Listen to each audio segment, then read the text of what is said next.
محمد رسول الله والذين معه أشداء على الكفار رحماء بينهم تراهم ركعا سجدا يبتغون فضلا من الله ورضوانا سيماهم في وجوههم من أثر السجود.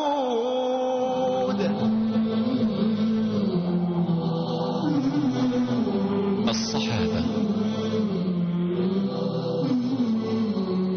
كلهم أهل فضل، وكلهم أهل كرم، وكلهم أهل جود، وكلهم أهل تقوى. يكفي أن الله تعالى أثنى عليهم في كتابه كما قال تبارك وتعالى: والسابقون الأولون من المهاجرين والأنصار والذين اتبعوهم بإحسان اللهم اجعلنا منهم رضي الله عنهم ورضوا عنه وأعد لهم جنات تجري تحتها الأنهار. الصحابة رضوان الله عليهم النبي صلى الله عليه وسلم يقول في شأنهم: النجوم أمنة للسماء، فإذا ذهبت النجوم أتى السماء متوعة، وأنا أمنة لأصحابي، فإذا ذهبت أتى أصحابي ما يوعدون، وأصحابي أمنة لأمتي، فإذا ذهب أصحابي أتى أمتي ما يوعدون. الصحابة دول جيل فريد قد إيه؟ جيل فريد بجد ورب الكعبة، جيل لا يتكرر ولم يتكرر. لكن احنا بنحاول ان احنا نقرب الصورة عشان نقرب منهم ونعرف هم بيعملوا ونعمل زيهم. جيل عجيب جدا لما تلاقي واحد مثلا واقف ومجرد بس ما بيدعو اللهم اني اقسم عليك.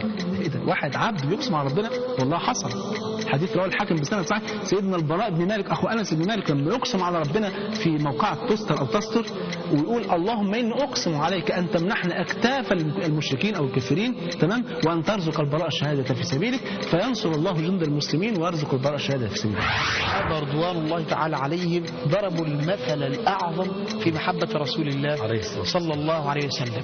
فكانوا من شدة حبهم لرسول الله إذا حدثوا لا يستطيعون أن ينظروا في وجهه، بل كانوا يتكلمون وقد خفضوا يعني أبصارهم ونظروا في الأرض تعظيما لرسول الله صلى الله عليه وسلم. كان من شدة حبهم لرسول الله لا يقومون له إذا دخل عليه. يقول إزاي؟ قل لأنه صلى الله عليه وسلم أمرهم ألا يقوموا له. الذي لا إله غيره أنا لا أستبعد على الإطلاق أن يحب الصحابة رضوان الله عليهم رسول الله حبا يفوق حبهم لأنفسهم، مع أنهم جبلوا وطبعوا على حب النفس. والله لا أستبعد ذلك، والله لا أستبعد أن يحب الصديق رسول الله حبا يفوق حبه لنفسه التي بين جنبيه.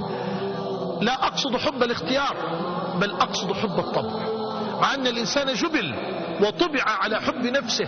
لكن والله الذي لا إله غيره لقد أحب الصحابة رضوان الله عليهم رسول الله صلى الله عليه وآله وسلم حبا يفوق حبهم لأنفسهم، مع أن الإنسان قد طبع وجبل على حب نفسه أكثر من حبه لأي شيء أو لأي أحد.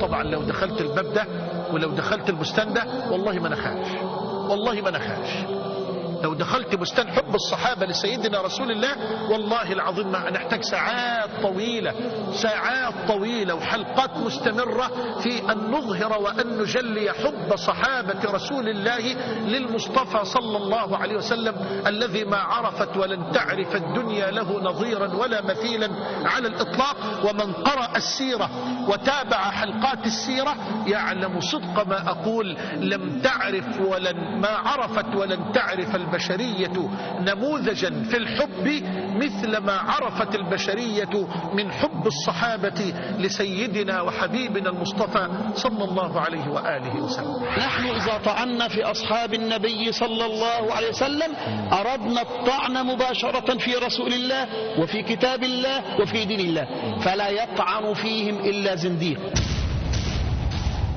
ولا ينتقصهم إلا كافر أو منافق أو جاهل غارق في جهله يحتاج من يأخذ بيده إلى صراط الله المستقيم. قال رسول الله صلى الله عليه وسلم: الله الله في أصحابي، فلو أن أحدكم تصدق بمثل أحد ذهبا ما ساوى مده ولا نصيفه.